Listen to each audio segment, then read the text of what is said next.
Hello, everybody, and welcome to the SimpleBiz360 podcast. My name's Jeff Mason, and I'm your host, and we're going to spend 5 minutes together talking about something really cool and impactful, and that's really about passing projects off to associates and how to do it respectfully.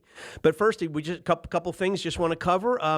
Why do we even get up here every week and talk about stuff like this? Because we've been looking at the experience economy for the last 30 years, and so I've bottled a lot of my observations, thoughts, and ideas, things I've read, things I've learned, things I've tried, things that have failed.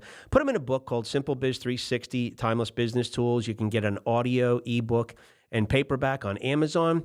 And really, it's my passion for understanding how to service customers better. And the experience economy is an economy that argues that in many cases, the how we do business has outweighed the what we do in the business. And it's the way we're making people feel about the transactional process, what we're doing, what we're not doing. So we've got external customers, we've got internal customers, and today I want to spend some time talking about internal customers.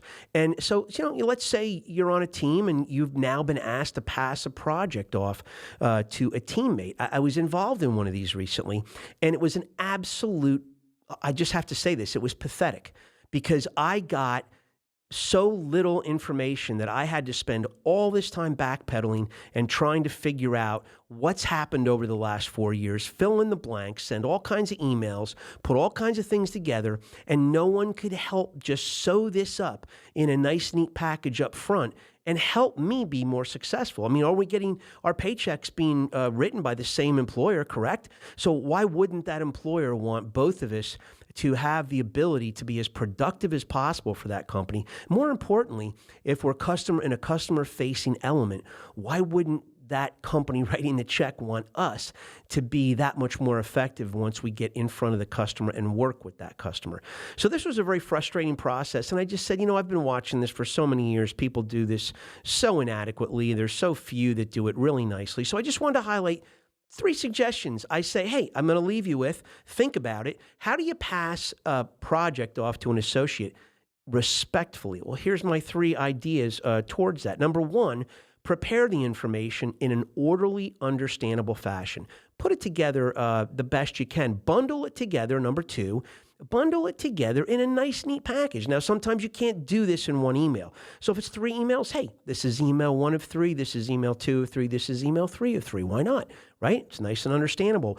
But put it together and put it in a way that it's a neat package that somebody can hit the ground running. Think of a relay race. You're now getting the baton passed to you. You kind of want to know what's going on in the race behind you, right? Where is your runner in the pecking order of contestants? And you want to take a nice clean handoff and hit the ground running as fast as you can. Same thing in business, but we strip so many project opportunities of having this seamless transition by goofing it up on the handoff, on the pass off of the baton.